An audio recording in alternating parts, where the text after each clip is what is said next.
دا د چواړیانو د جمعدارۍ الیکشن چې شوی دی زمونږ د میندو واده چې و تاسو پې سره مړي ژوندي خراب کړه که خراب هم نه کړه په کلو کې یو بل نه پې خفه شوي که نه ته فلاني سره ورمړې مر کړې ووټ دې فلاني له ولې ورکړې ووټ دې فلاني ورکړې ستا د مور مېړه له مې ووټ ورنه کړو ځکه خفه یم دا حال تاسو جوړ کړی دی که نو هسې وایم د ښو ورځو انتظار مه کوئ د کاڼو انتظار کوئ چې هغه کومه ورځ به چې دوه دوه سیره کاڼی به او زمونږ سرونه به پاکستان کې تاسو دا تصور هم کوئ چې ښې ورځې به چېرته راشي د کوم ملک حکمران طبقه چې ټوله ورځ پردو روټو پسې ګرځي ته وګوره ستا د ملک صدر که د چا د لور واده دی پکې که د چا د زوی واده دی پکې که څوک چېرته مړي پسې خیرات وکړي لاس اوچتولو له دی ورځي که د مړي درېمی دی پکې که دلته د چا واده جنیجو صاحب ورته را روان لکه خدای دې واچو دی وایي ته دومره اوزګار او دا ملک بالکل کمپلیټ او سیټ شو ایس کار پکې نشته چې ته په روټیانو پسې منډې وایي اوس زمونږ د ملک وزیران تلي دي د پیر په ګاړو د لور واده دی تلي دي که نه د پیر په ګاړو د لور واده دی دې زو نه لک یو نیم لک روپۍ د یو وزیر پتلو لګي د په ګاړو وریجو خوړو له دې ځای نه واده له تلي دي نو نن مې چاته وی چې شکر دی چې د دې قهر نه خلاص مونږ خو د چا واده ته ملا نړو نه چا په خښتو ویشتو نه راته چا کنځلې وکړې کار مې څه دی چې دا ودونه د تلو دي په دې پېښور کې وګورئ په ایمان ووایئ چې د سړي زوی داسې واده کوي لکه دا دوی یې چې کوي چې د سړي زوی ورته تورې خاورې هغه وریجې وخورئ چې هغه راپاسئ پاس کېنئ کېنئ لږ ځای نه دی اوسګار نو بیا کېنئ بیا یو بړې سره راشي راپاسئ کېنئ کېنئ ځای نه دی ته په خاورو موړ شي چېرته غولو خوره ورشه په ډېران د دغه وریجو نه خو غول ښه دي نو چې را روان شي ارګمي به اچوئ او ډکی به م پیدا کړي او په غاښونو کې به وهئ چې د تیکو پوټسکي پکې نښتي دغه له تاسو ټینګېدی شي په دغه ورځ تازه سنت ورته ووهئ او د خولې ورته داسې ښکری ښکری کړي او خدای ته وګورئ د خدای هغه لویې ورځې ته وګورئ سړیتوب زده کوي چېرته انسانیت زده کوي په جنګ به روان یې صاحبه ټوپکې به در سره یي تماچې به در چېرته د شاخۍ تاخۍ ځای دغه لاره کې خو زه ناست یم دا ما ته مه ګوري دا د پخې ډمې زامن چې دي ما ته وګوري چې دا دی مونږ په جنګ کې روان یو بینډ باجې سره او د مور وادم دی استاد وګوره که نه قسم کولی شي نو هم سته کولی شي خدای هم وکړه خدای هم کور وران بیړي م غرقه شه چې غرقم شي زه به هم څه وکړم موسی علیه السلام ته به هم ښځه لاس نه خلکو نیولې وه او وله به یې راوسته ویل به چې که دې ښځې نه هم نه منې کوې نو پیغمبري دې منو که نه یې منو هغې ویل دې نه به م اول منې کوم ویل بیا ستا پیغمبري مونږ نه منو زمونږ د دې علاقې یو ملا پکې روان ملا هغه هم ټوپک اچولی خو د خرخانه خراب بچیه ته څه کوې څوک عزیزان او آدم دی دغه عزیزان دی کپره و چې قرآن کریم دنیا ته را نازلېدل شروع شو نو دا به راوړو چا او بیا به دا قرآن کریم جبرائیل علیہ الصلوۃ والسلام برائے راست د الله نه دا الفاظ اورېده او بیا به دنیا ته راوړه او کنه دا قرآن کریم چې په بیت العزت کې پروتو آسمان د دنیا کې دې ځای نه به راغستل او دا به راوړو عزیزانو علماء محققین فرمایي چې قرآن کریم به جبریل راوړو اوس جبریل څوک دی جبریل دی یو فرشته نامه ده که تاسو اوریدلی په تمام ملائکو کې سلور ملائکی چې دي هغه د مقربینو نه دي اسه خو ملائک ډیر زیات دي عزیزانو، دومره ملائک دي په دې دنیا کې چې امام غزالی لیکلی دي چې هر سحر د رسول الله صلی الله علیه وسلم روضه مبارکه ته د اسمان نه 90,000 ملائکه راځي هر سحر، او د سحر نه والا تر ماخامه پورې د 90,000 ملائکه د روضه نه غیر چاپیر ولاړی او پر رسول الله صلی الله علیه وسلم درود و سلام وایي. دا 90,000 ملائکه بیا ماخام لاړی شي، نو ماخام بیا نور 90,000 راشي، هغه نور 90,000 بیا تر سحر پورې پر روضه مبارکه باندې درود و سلام وایي. او دې کې د خوند خبر ادا ده چې امام غزالی لیکلی دي چې نن کم 90,000 ملائکه راشي نو تر قیامت پورې د دې ملائکو لمبر بیا ناراضي. اوس اندازو کوي 1400 کال وش چې د 1400 کالو نه د پیغمبر پر روضه باندې په 24 غنټو کې اویا څو شو 140. نو 140,000 ملائکه په 24 غنټو کې روضه اقدس ترازی او تر قیامت به بیا د دوی نمبر ناراضي. نو اندازو کوي چې د ملائکو چرته شمار بم د چا په تصور کې راشي. اوس داغه مفاتیح دي چې قران کریم کې الله فرمایي چې وعنده مفاتح الغیب لا يعلمها الا هو. دا الله په نس باندې داسې خزانه دي چې داغه علم سوا د الله نه بل اچاته نشته، بل څوک ته خبر نه. څومره مخلوق ده په دنیا کې معین تعداد سوا د الله نه بل اچاته معلوم نه ده. دا تاسو شمارلې شي چې دنیا کې میږي څومره دي، ته دا د دزمه کې په سر طاقتونه راجمع کا او دا ټول طاقتونه متوجه کدي ته چې د دنیا میږي او شماري چې میږي څومره دي، یا د دنیا مچان او شماري چې مچان څومره دي. دا د دنیا طاقتونه، یا د دنیا ماشي او شماري چې ماشي څومره دي. د دنیا طاقتونه به عاجز شي، لیکن دا علم سوا د الله دا بل اچاته معلوم. دې کې شک نشتا چې دنیا کې د ترقی انتها وشوه، ترقی یافته ملکونه دنیا کې ډېر زیات دي، لیکن کم سيزونه او کم قوت او طاقت چې د الله د ذات سره تعلق لري، هغه ترقی ته د الله پیدا کرده مخلوق چې ده په ژوند کې سچ نور مربونه کاله په دې ځمکه تیر شي نو ورو بنرس. ترقی یافته ملکونه ډیر دي، پاکستان نه ده. پاکستان خو د دنیا په ملکونو کې اړو څه ملک نه ده. که د پاکستان ملکم په دنیا کې چرته ملک وې نو د پاکستان حکمران طبقه چې بار ملک تلاړ شي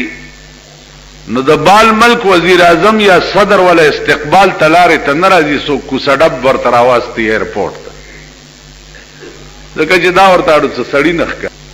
دا داسې شی ورته ښکاري لکه په لاره چې مونږ غوندې خلق رواني دا ګیرو میرو والا او ښځې په مخه ورشي نو یو بل ته وایي سړي دي، نو یو ښځه ورته وایي چې خورې سړي نه دي شیخان دي. نو مونږ دې ښځو ته هم سړي نه ښکارو، شیخان دی وی ګیری والا دی. نو دوی د بار ملکونو ته دغه ښکاری لکه دا مونږ چې خزو تخکار. تاسو خیال راغی. نو عرض مې داو چې د دنیا هیڅ طاقت چې ده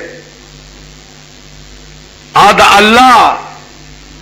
هغه قوت او طاقت نشي معلومولای چې کوم داغه د ذات سره تعلق لري. نو ملائک دومره دي، په دې کې بیا مقرب ملائکی چې دي هغه څلور دي. ځکه چې آدم علیه السلام په جنت کې د کوم شي مالک نه و، ملمه په تور جنت ته تللی، نو دغه وخت کې د مہر کې څه ورکړي بی بی حوا بھائی نکاح تیار دے، مہر آدم علیہ السلام وی ما سره څه دي؟ الله ورته فرمایل چې ستا په امت کې ستا په اولاد کې به یو پیغمبر پیدا کیږي چې داغه نامه به محمد وي، داغه په روح باندې لس کرته درود وایا او هغه د بی بی حوا په مہر کې ورک. نو آدم علیہ الصلوۃ والسلام لس کرت دا الفاظ وی چې اللهم صل علی محمد، اللهم صل علی محمد، دا الفاظ وی او دا د بی بی حوا مہر شو. جبرائیل علیہ السلام نکاح تړل. عزیزانو ډیر نکاحونه پاسمان کې هم تړلې شي. د رسول الله صلی الله علیه وسلم نکاح هم د حضرت بی بی عائشہ سره پاسمانونو کې شوی. نو عرض داو چې خیر مونږ هو چې کوم ملک اوسېږو یا کوم خلق سره زمونږ واسطي دي، الله دې امان راکړي، خدای دې امان راکړي. تاسو په ایمان وای چې د بورا په دماغو کې تصور د څه شي راځي او د ګونګټ په دماغو کې تصور د څه شي راځي. بورا پیژنئ؟ بورا پیژنئ؟ بورا هغه حیوان دی چې داغه تمام زندگی او بود و باش او سکونت چې دی اپ ګلونو کې دی. نو د بورا ورځم په ګلونو کې وی او د شپې تصور او دن تو تیری ہی تصور میں گزر جاتی ہے اور رات کے خواب میں بھی تو ہی نظر آتا. ورځم په ګلونو کې او د شپې خوب کې ګلونه ګوري او ګونګټ ټول ورځم د غل وړای جوړي او هغه رغړی را رغړی او د شپې خوب کې غل ګوري. نو غپنه شي مونږ ګونګټان زمونږ په دماغو کې نه د ورځې چرته د سړی توپ خبره راځي او نه چې د زمونږ دماغو کې د شپې چرته د سړی توپ خبره راځي. مونږ په خوب کې ګندګي ګورو او د ورځې مونږ ټول تصور د ګندګۍ وي. عزیزانو یو سړی ما نه تپوس وکړو چې آدم علیه السلام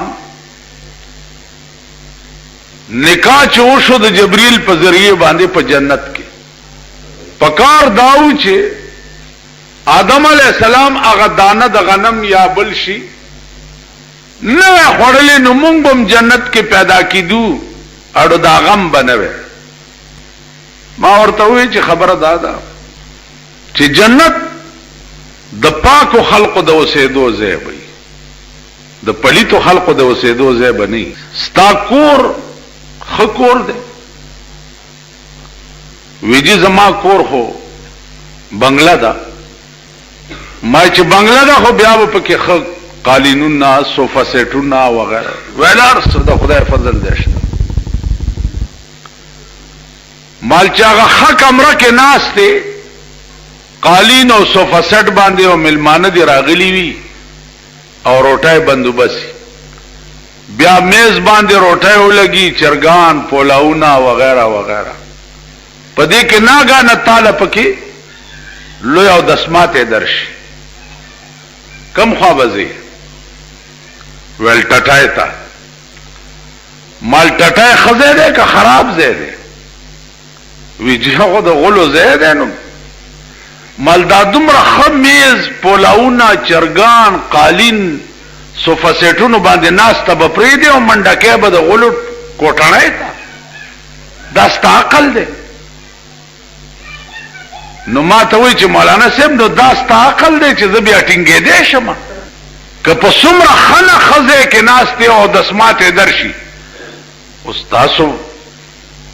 دی جماعت کې اوس یو سړی د ناګانه خېټه خراب شونه جماعت کې خو به غول نه کوي اخر بار به منډه کوي چرته ځای به لټي او چې بار لاړ شي صاحب چرته خار قلانه بار ټټای دي لاړم شي بار او در سره یو روپایم نه نال ته چواړی ناستیا به دننه نه پری دی غولتا او دلته بتا سره روپای نه نو نتیجه پیدا ای چې په پرتګ کې به و په پاکستان کې دا بار چواړیان ناستی یو روپای چې ورکه حاله دی غولتا دننه پری یعنی دا داسې ملک ته یا د اسماء هم په پیسو پکې کې وت خدایم بیخ بنیاد بس هغه د اسماء زم چې د چواړیانو سره پټې کوي د دیم ټیکاداران دي چې کوم خلک ول کوي پیسې بتیالي اسپیټال ته مریض بوزي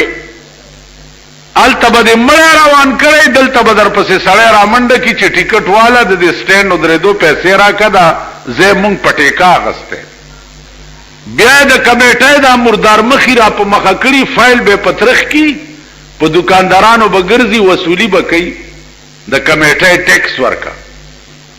نو کمیټه به دا تاسو کوي چې دکاندار بیګاله سخرس کړیم دي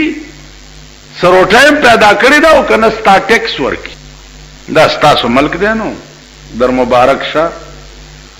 مونږ خو په پوزم نه پاکو او زه خو چې د پاکستان نوم وورمن ولټه راشي لکه د یو لوی غول درې ته سړی ولاړی او باران پکېږي او هغه غول تازه کېږي او په دې کې هوا شروع شي او مزیدار خوشبوئی دې سپېږمو ته درولي داسې شي نو عرض مې داو چې باغ سړی ته وی چې ته ټټای ته ولې زی ویلټینګ دې بنشم ما آدم علیہ السلام گناہ نه کړی چې هغه د جنت نه بار شوی د آدم علیہ السلام په ملا کې تر قیامت به چې څومره دنیا پیدا کیږي داغي روحونه پراتو داغي نطفه پراتا دا ابو جهل او دا ابو لهب او دا عبد الله ابن ابي ابن سلول غند نطفیم دا آدم په ملا کې پراته او ملستا غند پلیت نطفم پکې پراتا نو آدم علیہ السلام حکم وشو چې مل مستیا دی وشو په جنت کې اوس جنت نه بار لاړ شه دا پلیت روحونه ټول وګرځوان واپس بیا جنت تراش تاسو خیال راغی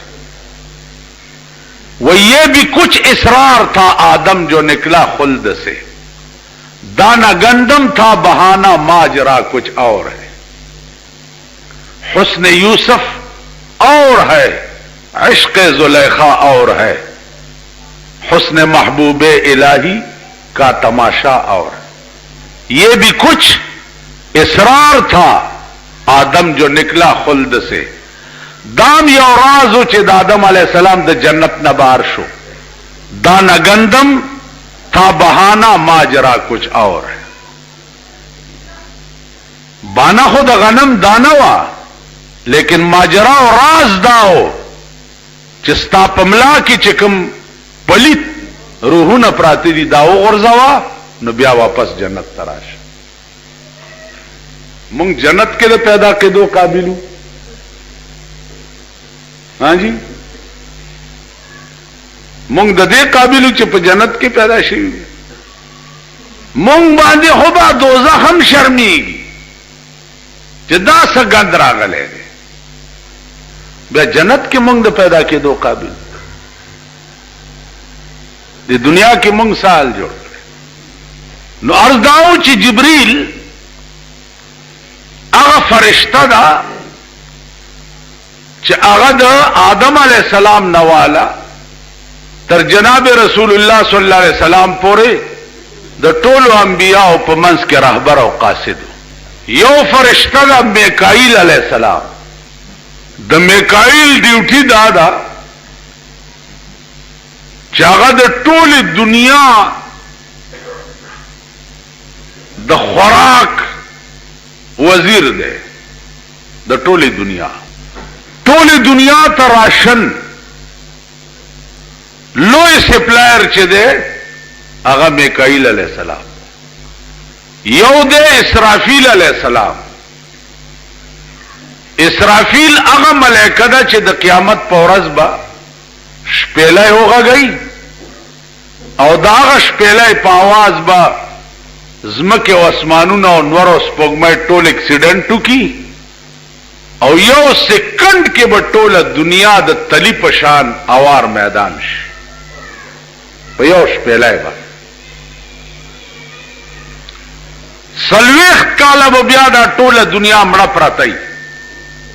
سلويخت کاله، سلويخت کاله پس به بیا بله شپېلۍ وغږوي. نو په شپېلۍ کې به آواز وکړي چې او زړو شوو غوښو او زړو شوو هډوکو راپاسئ، خپلو کې مرکب شئ او ټول روان شئ شام ته د پاره د حساب. دویم آواز به سلويخت کاله پس بیا دای. دریم آواز به چې قیامت کې فیصله وشي او تقسیم وشي، دوزخیان دوزخ تلاړ شي او جنتیان جنت تلاړ شي. نو د اسرافیل درېمه ډیوټي به بیا په جنت کې جنتیانو ته سرود غږوي او د خوشحالۍ میلې او اسباب به ورته جوړوي. درېم آواز به بیا دای. څلورمه ملائکه ده اسرائیل علیہ السلام. هغه اسرائیل خو تاسو ټول پیژنئ کني ان شاء الله زر به وګورئ او داغه خود تعارف اړو ضرورت نشته. امو پیجندل هم دی او پسترګو به مو ګورئ. تاسو خیال راغی دا څلور مقرب ملائکی دي. دوی پیدا دي د نور نه، پیریان پیدا دي د خالص لمبه د اور نه او انسان پیدا دی د خالص خاور. قرآن کریم دی جبریل ملائکه د دتلل اسمانونو ته صرف تر سدرۃ المنتہا پوری کی. سدرۃ المنتہا د اوم اسمان د پاسا یو سرحد ده. سدرا اصل کې د بیره ونه ته وایي. علماء وایي چې دغه ونه دومره لویه ده او په دغه ونه کې چې څومره پانی دي نو په هر پاڼه د هر سړي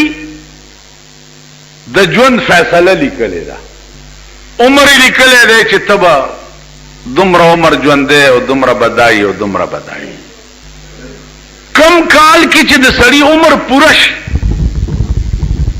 او مړ کیږي نو په دغه کال دا پاڼه زیړه شي. چې زیړه شي نو د بیمار وی او اوګد بیماری چې ترسو بیماری دا پاڼه زیړواله نور زیاتی. او چې په کوم ورځ ساتي وخیږي نو هغه پاڼه د دیونه نه راو غورځيږي. نو دا سدرۃ المنتہا مقام چې ده دا سرحد ده. سرحد دا معنا چې سدرۃ المنتہا نه پاس چې کومه دنیا اوسېږي نو هغه د پاره دا سرحد ده. دې نه لاندې نشي راتله بے اجازه او لاندې نه چې کومه دنیا زی نو هغه د دې نه پورته نشي تله بے اجازه. د خدای په ټول کائنات کې واحد انسان جناب محمد رسول الله صلی الله علیه وسلم چاغه د سدرۃ المنتہا نه پورته تلو. دا جبريل ملائکه ور سره وا چې سدرۃ المنتہا ته ورسید نو جبريل رستو شو. وی چې ولی وی صاحب دې زنا مخکې زنه شم کدی زنه زم مخکې شم نو دا الله انوار او تجلیات به زما وزر وسوځي. علماء وایي چې د جبريل شپږ سوه وزرې دي 600 وزره. یو وزر چې په دې دنیا خور کی نو یو وزر به د ځمکې نه پورته دنیا ټوله پټه کی. دا صورت اصلی د جبريل دی او په هر صورت په هر وزر چې دی د الله توحید لیکل دی. قل هو الله احد دا په هر وزر لیکل چې الله یو دی، نه د چا پیدا دی او نه د نه څوک پیدا دی. مالک کائنات او مالک حقیقی هغه صرف د خدای ذات دی. د خیر او د شر مالک صرف د خدای ذات دی. انسان چاته خیر نشي رسوله چې د الله رضا نه، او چاته شر نشي رسوله چې د الله رضا نه. پیغمبر فرمایلی دی اللهم لا معطی لما عطیت، اللهم لا مانع لما عطیت ولا معطی لما منعت. خدای ته چې چاله سور کی هغه ته څوک اغستې نشي، او ته چې چانه والی هغه څوک ورکول نشي. نو مالک د کائنات صرف د خدای ذات دی، بنده نه دی. مونږ چې په کوم ملک کې اوسېږو نو مونږه مالک بندگان ګرځولي. زما د ګوډو کې درد دی، پلاره چې زم لګ تکلیف سره زما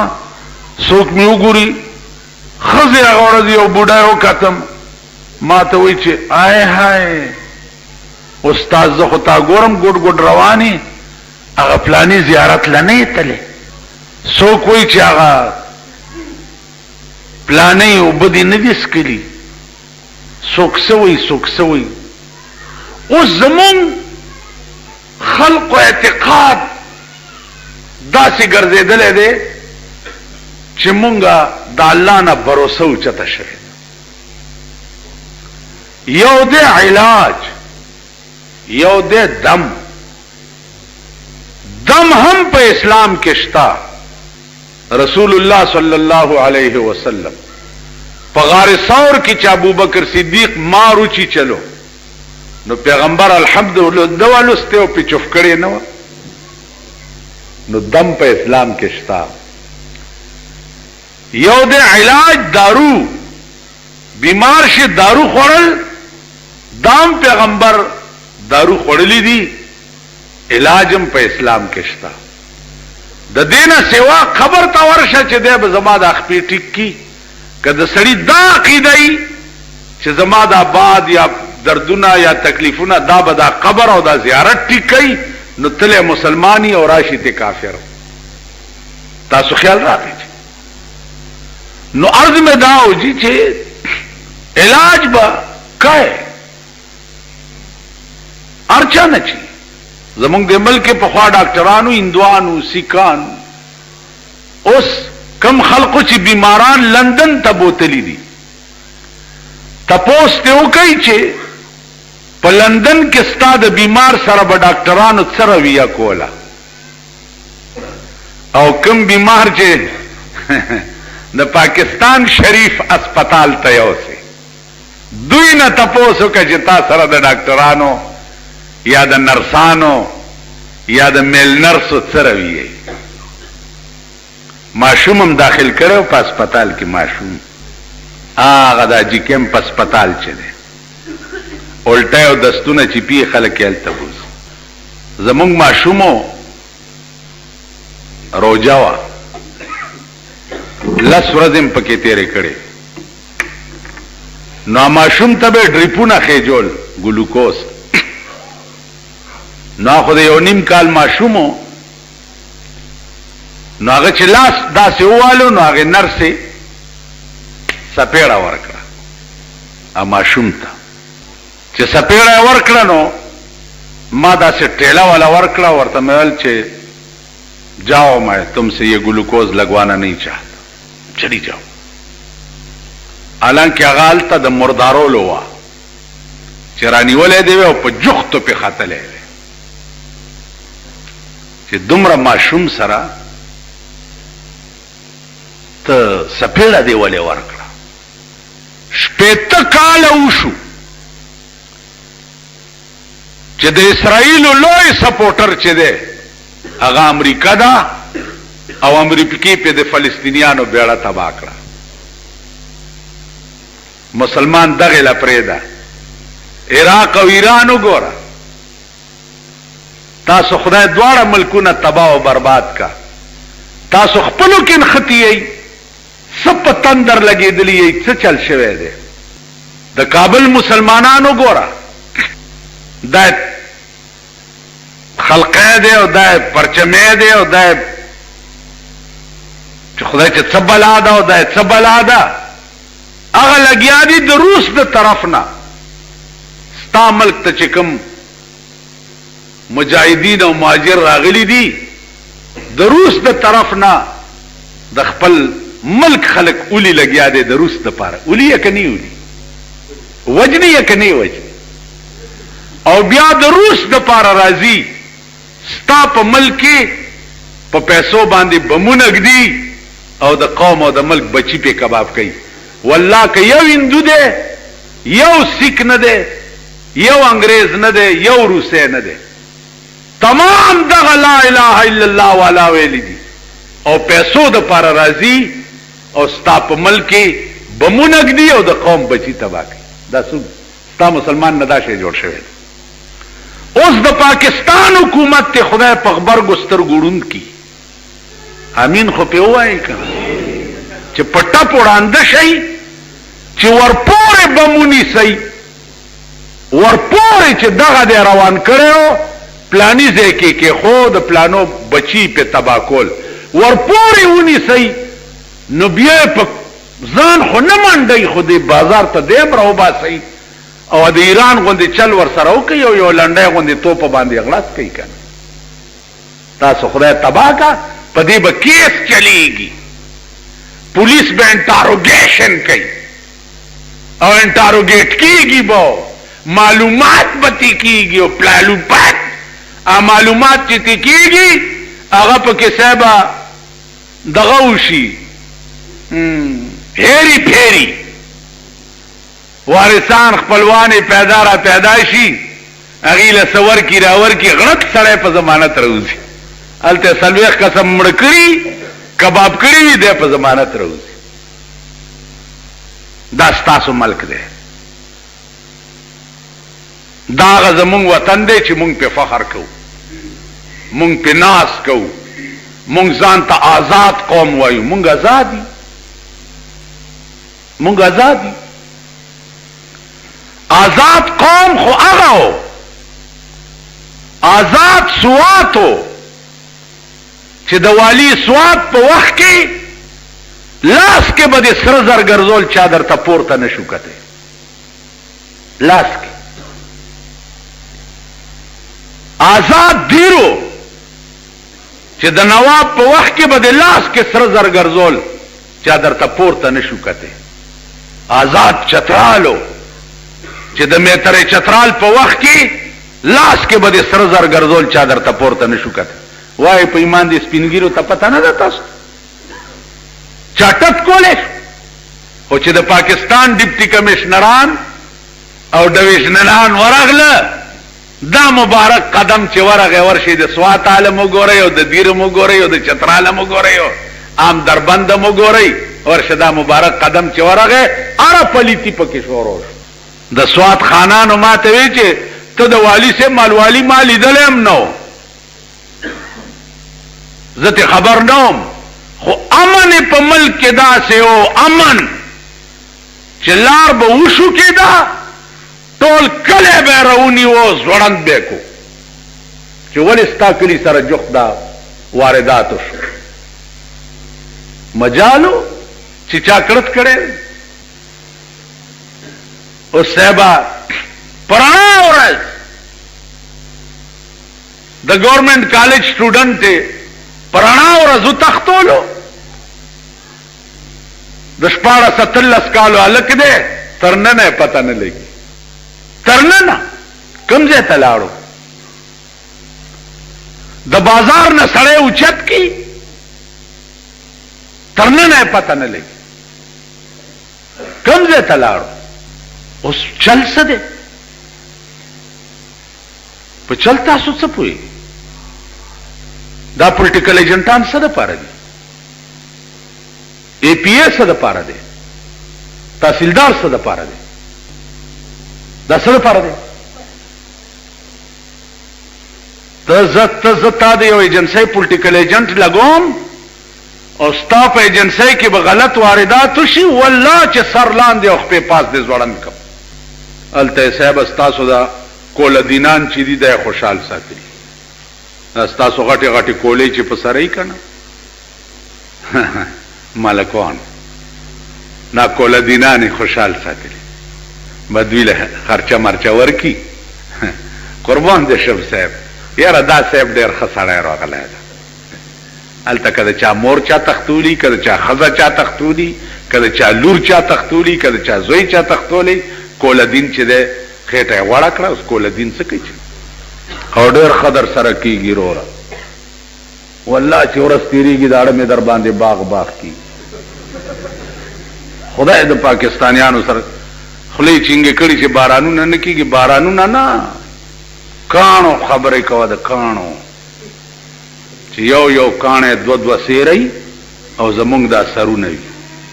او ټاک شي، ټاک سره داسې واضح سپېږمې دي نیولي او بس